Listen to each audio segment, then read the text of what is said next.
Kroasia Grand Chess Tour sesi rapid telah selesai dan akan dilanjutkan nanti malam dalam sesi Blitz 18 babak berlangsung selama 2 hari.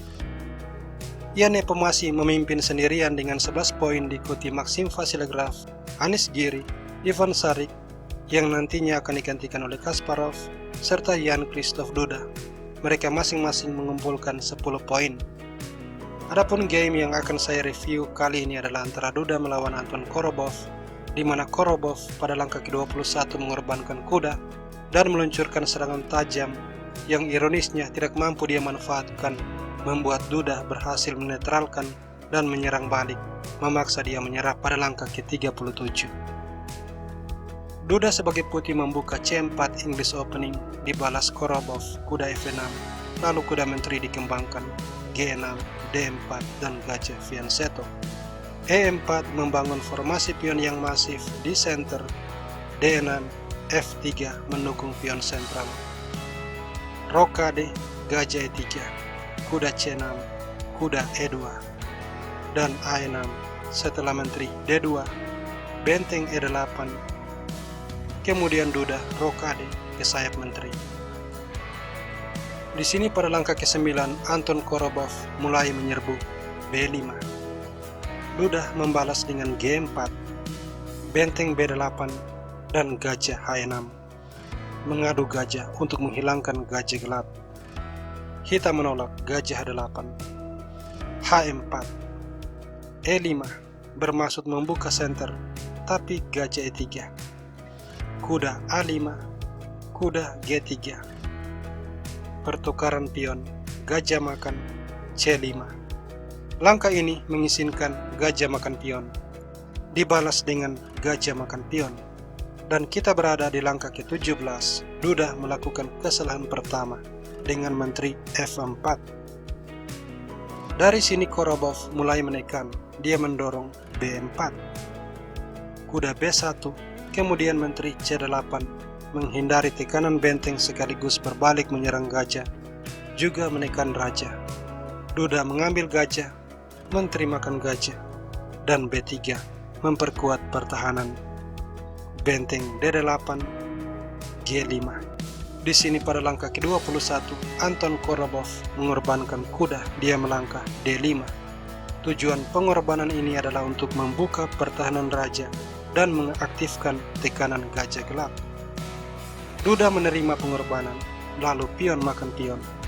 Setelah gajah makan pion, kuda makan gajah, pion makan, dan menteri makan skak. Raja B2. Seharusnya di sini pada langkah ke-25 Korobov memainkan benteng C8, dan setelah benteng C1, menteri D4 skak. Raja B3, gajah makan pion. Duda dipastikan akan kalah.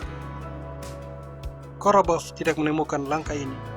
Langkah yang dia mainkan adalah B3, dan analisa Stockfish menunjukkan bahwa permainan sekarang menjadi sama kuat.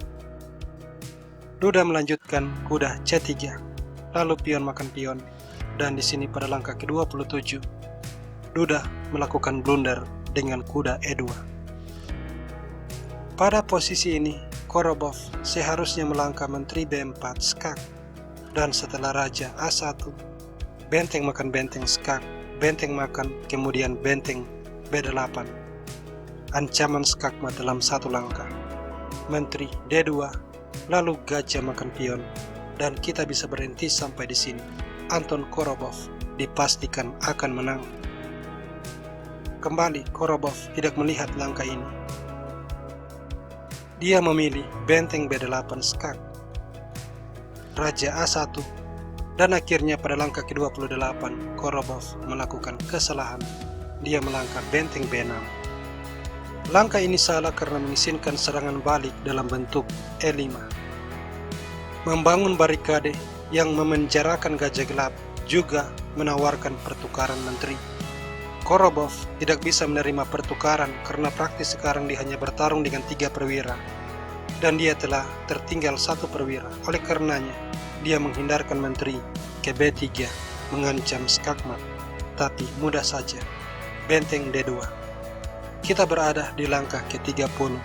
Anton Korobov melakukan blunder dengan benteng E6. menyerang pion untuk membebaskan gajah gelap. Duda langsung membalas, H5. Kalau benteng makan pion, menteri akan makan benteng, benteng makan, dan benteng skak. Benteng menutup, lalu skakmat. Oleh sebab itu, menteri ke B7 dipilih mengancam benteng. Benteng D1, kemudian menteri C7.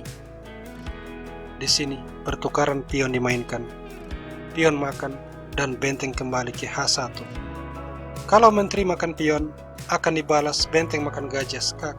Raja makan, menteri skak, dan setelah raja bergeser, skakmat terjadi. Itulah sebabnya di langkah ke-34 dalam keadaan putus asa dan tertekan, Korobov akhirnya mengorbankan gajah ditukar pion. Setelah pion makan, mengancam menteri, pertukaran menteri dilakukan. Kuda makan, unggul 2 perwira sambil menyerang benteng. Anton Korobov sudah kalah dan dia masih mencoba satu langkah lagi. Benteng makan pion. Tapi setelah benteng H2, dia menyerah karena melihat kelanjutan. Benteng makan kuda, dibalas benteng H8 skak, dan dia akan kehilangan benteng. Kalau dia mencoba benteng E3, membuat kedua kuda terserang, hasilnya akan lebih buruk karena benteng H8 skak, raja naik, dan skakmat.